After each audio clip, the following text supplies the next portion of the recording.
Hello, beautiful people. I am the Lady Noble. Hope you're doing well, loving yourself and everyone around you. Of course, you are. I trust that you are. Today, I like to talk about the knowing of self, and as well as the know, I like to talk about growth within yourself.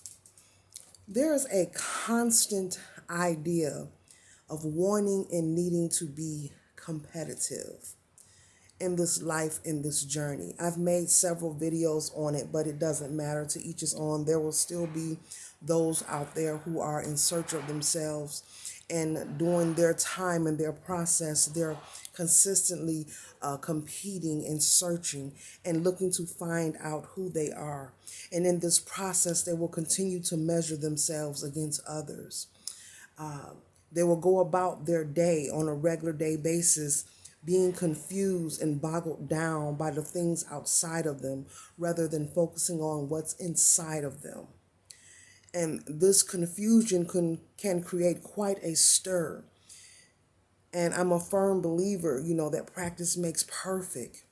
And if you just learn to focus on the patterns around you, the patterns, for instance, when there's peace, when there's nothing going on and it's quiet in the room, you can have 5 people in the room or 10 people in the room, doesn't matter.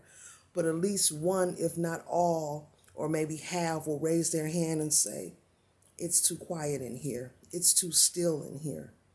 Some of us are able to deal with being peaceful. Some of us know what peace is, and some of us don't. To each his own, and that is fine. But there are people in this world who know what peace is and is truly okay, with being peaceful.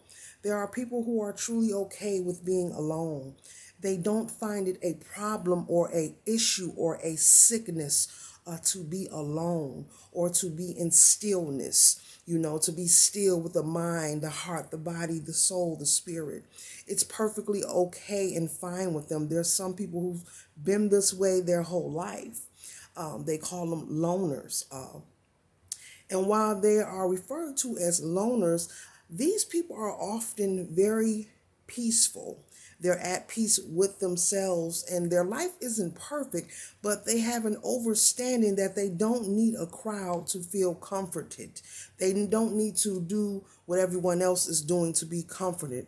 They're more spiritually connected and grounded when they're alone. So there is a peace as well as a cushion of comfort when they're alone. And then you have those who on the outside who must be in the crowd and in the center of some kind of friction on a consistent basis.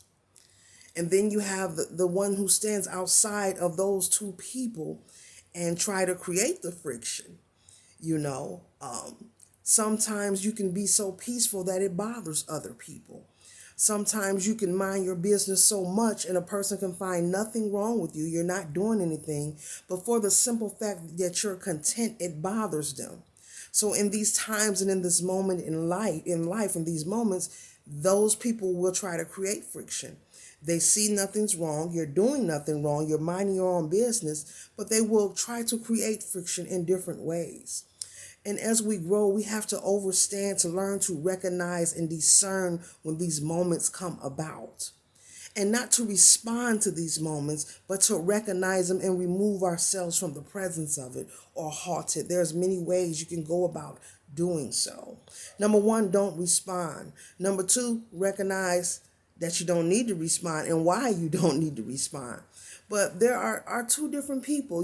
There are people who like friction and chaos, and there are peaceful people, who can thrive without the friction and the chaos. So the moral of this video is learn to be able to discern and decipher when this is taking place. And just simply remove yourself, and there's no need to respond. Some of us like silence, some of us like friction. Some of us like peace, and some of us like noise. So those are my words of encouragement for today. I am the Lady Noble. Keep loving yourself and everyone around you.